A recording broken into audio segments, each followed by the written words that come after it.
پہلے میں اپنے استاد ہمارے بہت محترم عمران شاہد بھنڈر صاحب کی ایک دو پوسٹیں ہیں، وہ میں آپ کو پڑھ کے سناتا ہوں۔ انہوں نے پہلی پوسٹ لکھی تھی فیس بک پہ، انہوں نے لکھا تھا کہ مسجد اقصیٰ کی حقیقت۔ وہ لکھتے ہیں، گزشتہ کچھ روز سے فیس بک پر مسجد اقصیٰ کے بیت المقدس میں واقع ہونے سے متعلق ایک بحث جاری ہے۔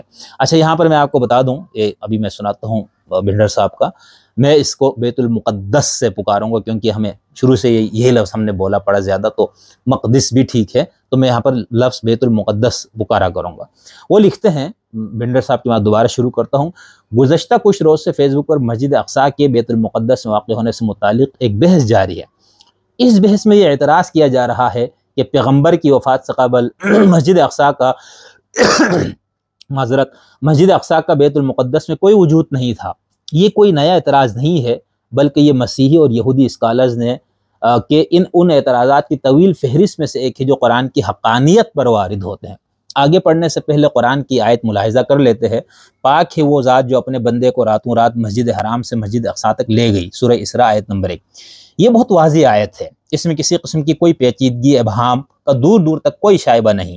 صرف یہ ثابت کرنا ہے کہ جب یہ سورت نازل ہوئی تھی اس سے پہلے بیت المقدس میں ایک مسجد موجود تھی جس کا نام اقصیٰ تھا۔ یہ غور کیجئے گا بھنڈر صاحب کی بات پہ کہ یہ ثابت کرنا ہے کہ یہ سورت جب نازل ہوئی تھی اس سے پہلے بیت المقدس میں ایک مسجد موجود تھی جس کا نام اقصیٰ تھا۔ یہ بات بالکل ایسا ہی ہے کہ کوئی شخص یہ کہے کہ 10 برس پہلے وہ فیصل مسجد اسلام آباد گیا تھا، اور یہ بات ثابت بھی ہو جائے کہ 10 برس پہلے اسلام آباد میں فیصل مسجد موجود تھی۔ المیہ مگر یہ ہے کہ اسلامی مولوی پیغمبر کی وفات تک اس نام کی کسی مسجد یا کسی اور نام کی کسی بھی مسجد کا بیت المقدس میں وجود ثابت نہیں کر سکتے، کیونکہ پیغمبر کی وفات تک بیت المقدس میں کوئی بھی مسجد موجود نہیں تھی۔ جہاں تک مسجد اقصیٰ کا تعلق ہے تو یہ 8ویں صدی کے آغاز میں بیت المقدس میں تعمیر ہوئی۔ بیت المقدس پر مسلمانوں کا قبضہ خلیفہ عمر کے دور میں 635 میں ہوا تھا۔ جہاں تک سورہ اسراء میں بیان کیے گئے واقعے کا تعلق ہے تو اس کے بارے میں علماء کا کہنا ہے کہ یہ پیغمبر کی بعثت کے 10 برس بعد پیش آیا تھا، یعنی واقعہ معراج کی طرف اشارہ ہے۔ اسلامی مولویوں کے پاس ایسی کسی مسجد کا وجود ثابت کرنے کے لیے نہ کوئی شواہد ہیں نہ دلائل، البتہ وہ قرآن کی آیات کی روایتی توڑ مڑوڑ سے یہ باز نہیں آتے۔ جب انہوں نے دیکھا کہ بیت المقدس میں کوئی مسجد سرے سے موجود ہی نہیں تھی تو پھر انہوں نے وہی توڑ مڑوڑ شروع کر دی۔ اسلامی مولویوں جاوید احمد غامدی اور ہمنوا کا کہنا ہے کہ وہاں ایک معبد تھا، مسجد نہیں تھی، لہٰذا اب بات مسجد سے معبد تک پہنچ چکی ہے، یعنی اللہ کو یہ آیت یوں لکھنی چاہیے تھی، پاک ہے وہ ذات جو اپنے بندے کو مسجد حرام سے معبد اقصیٰ تک لے گئی۔ ابھی ہم آگے اس پہ جب بات کریں گے کہ مسلمانوں کے اس کے حوالے سے مختلف تصورات، تو ہو سکتا ہے اس میں سے کچھ چیزوں کا جواب ادھر سے کیا دیا جاتا ہے وہ بھنڈر صاحب کے سامنے آ جائے، اور ضروری نہیں کہ ان سے اتفاق کرے، ان کی اپنی رائے ہے، اس کا احترام کرنا چاہیے ہمیں۔ آگے وہ لکھتے ہیں کہ ایک عام انسان بھی یہ جانتا ہے کہ دنیا کی ہر عبادت گاہ کو معبد کہا جاتا ہے، یعنی چرچ، مندر، گردوارہ، یہودیوں اور بت مت کے ٹیمپلز وغیرہ سب معبد کہلاتے ہیں، لیکن انہیں مسجد نہیں کہا جا سکتا۔ بیت المقدس میں واقع معبد کو مسجد کہنا ایسا ہی ہے جیسے کوئی سکھ مسجد حرام کے بارے میں کہے کہ سینکڑوں برس قبل مکہ میں گردوارہ تھا۔ جب ثابت ہو کہ وہاں کوئی گردوارہ نہیں تھا تو پھر وہ اسے معبد کہہ کر جان چھڑا لے۔ اسلامی مولویوں نے اقصیٰ کے بارے میں یہ عذر لنگ تراشا ہے کہ اس سے مراد دور کی مسجد ہے، اس پہ بھی ہم بات کریں گے، اس سے مراد دور کی مسجد ہے۔ اب یہاں دو مسائل ہیں، ایک یہ کہ وہاں مسجد نہیں تھی بلکہ معبد تھا، لہٰذا کہنا چاہیے تھا کہ اس سے مراد دور کا معبد تھا، لیکن قرآن میں تو لفظ مسجد استعمال ہوا ہے۔ میں یہ سوچ بھی نہیں سکتا کہ خدا کو معبد اور مسجد کے درمیان فرق کا کوئی علم نہ ہو۔ اس وقت تو مشرکین کی بھی عبادت گاہیں ہوتی تھیں، وہ معبد تو کہلائی جا سکتی ہیں لیکن مسجد نہیں۔ بالکل اسی طرح یہودیوں کا معبد ہیکل تو تھا لیکن مسجد نہیں تھی۔ اسلامی مولوی جھوٹ بولنے میں اپنا ثانی نہیں رکھتے، جب معاملہ ان کی کتاب میں موجود انگنت قباحتوں کا ہو تو پھر مندر، گردوارہ، چرچ اور یہود اور بدھ کے ٹیمپلز کے درمیان فرق کو مسمار کرنے میں بھی دیر نہیں لگاتے۔ جہاں تک اقصیٰ کا مطلب دور ہے تو پھر لندن میں واقع مرکزی مسجد کو بھی مسجد اقصیٰ کہا جائے کیونکہ فلسطین سے بھی زیادہ دور ہے۔ باقی براق ہی بہتر جانتا ہے کہ وہ پیغمبر کو کہاں کہاں گھماتا رہا۔ ٹھیک، ایک تو یہ۔ دوسری پوسٹ انہوں نے لکھی ہے مسجد اقصیٰ اور اسلامی مولویوں کا پاگل پن۔ اس میں وہ فرماتے ہیں بھنڈر صاحب، وہ مسجد وہ جگہ جہاں خدا کو سجدہ کیا جاتا ہے، جس جگہ سجدہ نہ ہو اسے مسجد کہنا غلط ہے۔ یہودیوں کی عبادت گاہ میں سجدہ نہیں کیا جاتا، اس لیے یہودیوں کے سیناگاگ یا یروشلم میں واقع معبد کو مسجد کہنا حماقت نہیں پاگل پن ہے۔ قرآن جب بیت المقدس میں واقع معبد کو مسجد کہتا ہے تو اس بات کو نظر انداز کرتا ہے کہ وہ سجدے کی جگہ نہیں تھی۔ بات جب مذہب کی ہو تو جاوید احمد غامدی اور ہم نوا اور محلہ فتویٰ منڈی گلی اللہ دتہ کے نکڑ پر واقع مسجد کے امام مولوی بشیر کی ذہنی سطح میں کوئی فرق نہیں دکھائی دیتا۔ اپنے باطل مذہب کو جواز فراہم کرنے کی خاطر ایسی احمقانہ تعبیرات پیش کرتے ہیں کہ یہودیوں کے سنگاگ اور مسیحیوں کے چرچ کو بھی مسجد بنا دیتے ہیں۔ اب ان لوگوں نے یہ کہانی گڑھ لی ہے کہ دین ابراہیمی ایک ہی ہے، لہٰذا یہودیوں کے سنگاگ مسجد ہے۔ اگر تو اس بات پر دین ابراہیمی سے تعلق رکھنے والے دوسرے دو مذاہب یہودی اور مسیحی متفق ہیں تو مجھے کوئی اعتراض نہیں۔ اگر تو یہودی یہ تسلیم کرتے ہیں کہ بیت المقدس میں واقع معبد یا سنگاگ نہیں مسجد تعمیر کی گئی تھی تو میں بھی مان لیتا ہوں۔ اگر دین ابراہیمی ایک ہی ہے تو پھر یہودیوں کے سنگاگ کو ہی کیوں مسیحیوں کے چرچ کو بھی مسجد کہنا چاہیے؟ لیکن تاریخ بتاتی ہے کہ چرچ مسمار کر کے مسجدیں بنائی گئیں، یہ مختلف عبادت گاہوں میں فرق قائم کرنے کے لیے کافی ہے۔ یہودیوں اور مسیحیوں کی عبادت میں سجدہ نہیں ہوتا۔ یہودیوں کی سب سے اہم عبادت کو عمیدہ کہتے ہیں، جو کھڑے ہو کر گھر اور سنگاگ میں کی جاتی ہے۔ یہی عبادت تو بیت المقدس میں کرتے ہیں۔ یہودی ہفتے میں ایک بار سنگاگ جاتے ہیں جہاں وہ زبور میں موجود گیت پڑھتے ہیں اور میوزک بھی ساتھ۔ چرچ میں بھی میوزک سے زبور پڑھی جاتی ہے، سجدہ چرچ میں نہیں ہوتا۔ یہودیوں یا مسیحیوں کی عبادت گاہ کو مسجد کہنا سراسر حماقت ہے۔ سکھوں کی گرودوارے میں ایک خدا کو سجدہ کیا جاتا ہے، اگر مسلمان چاہے تو اسے مسجد کہہ سکتے ہیں اور وہاں جا کر نماز پڑھ سکتے ہیں، لیکن جہاں پر سجدہ نہیں ہوتا اسے مسجد کہنا پاگل پن ہے۔ خلیفہ عمر جب پہلی بار یروشلم پہنچا تو پادری نے اس سے کہا کہ چرچ میں نماز ادا کرے۔ عمر نے یہ کہہ کر انکار کر دیا کہ اگر میں چرچ میں نماز پڑھی تو لوگ اس چرچ کو مسمار کر کے مسجد بنا دیں گے۔ اگر دین ابراہیمی کے تحت سنگاگ اور چرچ کو مساجد کہنا ہے تو پھر عمر نے یہ کیوں کہا کہ وہ چرچ کو مسمار کر کے مسجد بنا دیں گے؟ وجہ صاف ظاہر ہے کہ چرچ ہو یا سنگاگ وہ مسجد نہیں ہوتے۔ البتہ قرآن کی غلطی چھپانے کے لیے جتنے چاہے جھوٹ بولتے جائیں۔ عمر نے معبد سے ہٹ کر کھلے میدان میں نماز پڑھی جہاں بعد ازاں مسجد بنائی گئی۔ عمر نے معبد سے ہٹ کر کھلے میدان میں نماز پڑھی جہاں بعد ازاں مسجد بنائی گئی، لیکن وہ معبد آج ہی موجود ہے، اسے اب قرآن کی بیان کی روشنی میں بھی مسجد نہیں کہا جاتا۔ یہ ایک اٹل حقیقت ہے کہ تین مذاہب ہیں، ان تینوں کی مختلف عبادت گاہیں ہیں، عبادت کرنے کے طریقوں میں بے شمار بے انتہا فرق ہے، ان تینوں کے مختلف نام ہیں، انہیں انہی ناموں سے بلانا چاہیے۔ اگر یہودیوں کے سنگاگ اور مساجد ایک ہی چیز ہے تو پھر بیت المقدس میں الگ سے مسجد تعمیر کرنے کی ضرورت کیا تھی؟ وجہ صاف ظاہر ہے کہ مسلمان قابض تھے، وہ اپنی خاص چھاپ چھوڑنا چاہتے تھے، وہ جانتے تھے کہ مسجد اور سنگاگ میں فرق ہوتا ہے۔ ابراہیم نے مسجد بنائی تھی یا سنگاگ؟ یہودیوں کے نزدیک سنگاگ اور مسلمان قبضہ گیروں کے نزدیک مسجد، جسے اسلامی مولوی غامدی اور ہمنوا تاویلات کی آڑ میں معبد تک لے آئے ہیں۔ اگر دین ابراہیمی ایک ہے تو پھر یہ بنیادی نوعیت کے اختلاف کی بنیاد پر تین ادیان کیوں بن گئے؟ اس پہ ہماری جو گفتگو وہ تو اس میں یہ پوائنٹس اس پہ اس بات سے نہیں ہوگی، لیکن چونکہ ان کو موقع بتانے اس لیے یہ پڑھ رہا ہوں۔ وہ اگر دین ابراہیمی ایک ہے تو پھر یہ بنیادی نوعیت کے اختلافات کی بنیاد پر تین ادیان کیوں بن گئے ہیں، اور تینوں کی عبادات، رسم و رواج، مذہبی تہواروں میں اتنا فرق کیوں پیدا ہو گیا؟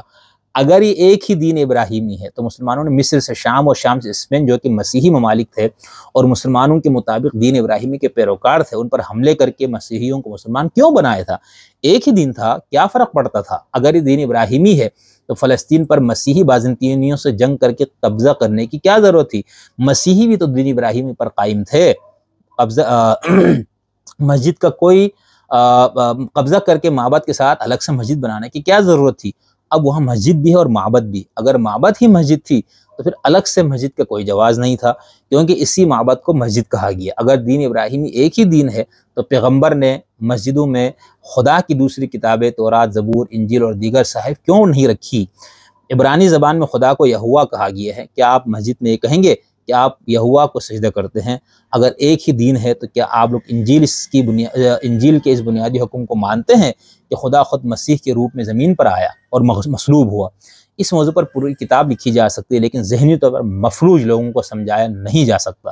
حقیقت یہ ہے کہ تماشا مذہب کے چار مولوی حقیقت یہ ہے کہ اس تماشا مذہب کے چار مولوی بھی ایک دوسرے سے متفق نہیں ہے، دوسرے مذاہب سے کیا متفق ہوں گے؟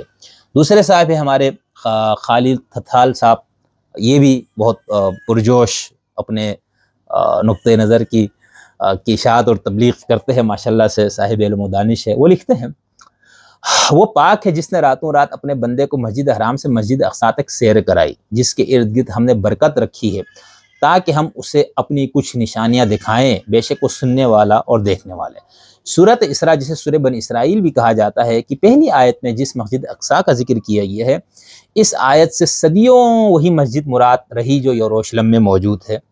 شاید پچھلی صدی میں کچھ مسلمانوں کو احساس ہوا کہ یہ سورت قرآن کے اس دعوے کی تکذیب کرتی ہے جس کے مطابق قرآن وہ واحد کتاب ہے جس کی حفاظت کا ذمہ اللہ نے خود لیا ہوا ہے، اور خدا کی پہرہ داری کی وجہ سے قرآن میں آج تک ذرہ برابر بھی تبدیلی نہیں کی جا سکی۔ اب جبکہ ہر کس و ناکس اس بات سے واقف ہو چکا ہے کہ مسجد اقصیٰ بنو امیہ کے دور میں بنی، تو اگر قرآن کی حفاظت کا ذمہ اللہ نے لیا ہوا ہے تو اس میں ایک ایسی مسجد کا ذکر کیسے ہو گیا جو حضور کی وفات کے 7 اشروں بعد بنی؟ چنانچہ مسجد اقصیٰ کے معنی دور کی مسجد ٹھہرے، لیکن اس دور کی مسجد پر بھی اعتراض اٹھ گئے کیونکہ یہ آیت مکی ہے اور اس وقت دنیا میں کہیں کوئی مسجد نہیں تھی۔ مسجد عقبہ پہلی مسجد ہے جو ہجرت کے بعد بنی، جس کے علاوہ دنیا میں کہیں اور مسجد نہیں تھی۔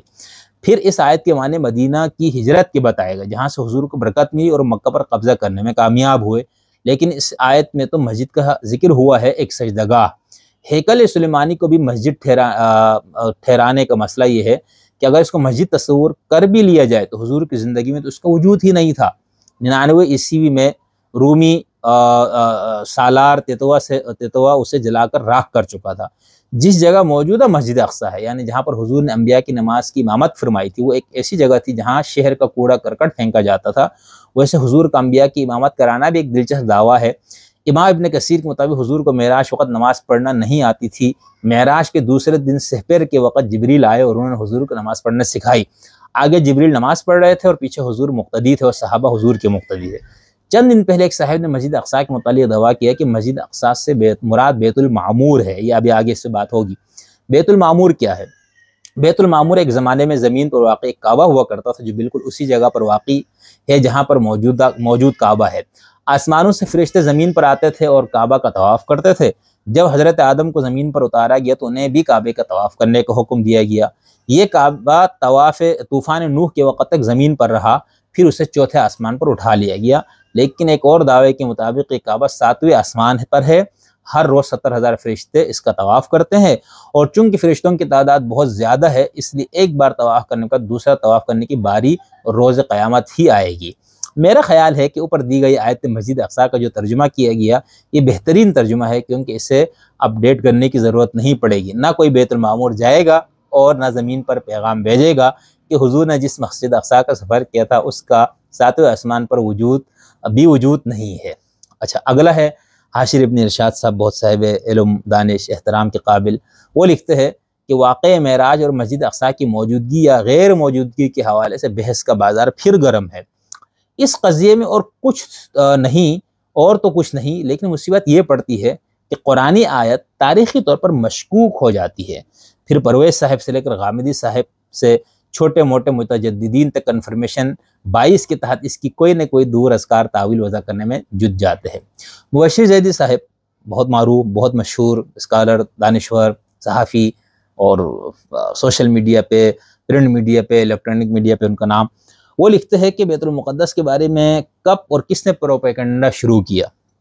دراصل یہ کام اموی خلیفہ عبد الملک بن مروان کا تھا۔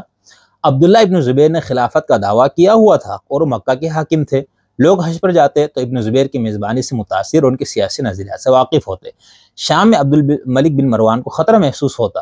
اس نے ہنگامی بنیادوں پر قبۃ الصخرہ کی تعمیر کی اور مسلمانوں کو مکے کے بجائے فلسطین کے حج کی دعوت دی۔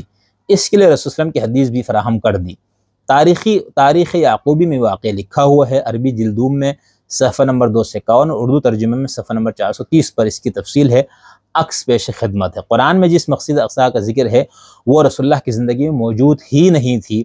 ڈاکٹر طفیل ہاشمی صاحب چند دن پہلے میرے ایک پوسٹ پر بتا چکے ہیں کہ اس مسجد سے اقصیٰ سے مراد زمین والی مسجد نہیں بلکہ بیت المعمور ہے۔ اچھا، تو یہ ان 4 ہمارے عزیزان کا اور محترم قابل احترام شخصیات کا نقطہ نظر میں نے آپ کے سامنے اسی لیے پیش کیا کہ آپ کو اس مسئلے کا پس منظر بھی اور اس کے حوالے سے جو لوگ آپ کی کتاب کو نہیں مانتے یا اس کے حوالے سے شک و شبے میں ہے تو وہ پھر اس طرح کی چیزوں کو بنیاد بنا کر مذہب کے اوپر یا اس کی حقانیت پر سوالات اٹھاتے ہیں، اور یہ ان کا حق ہے بالکل، جس طرح آپ کو اپنے مذہب کی حقانیت کی تبلیغ اور اس کو ہر حوالے سے بیان کرنے کی آزادی اس کا حق ہے، تو ان کو بھی اس کا حق ہے۔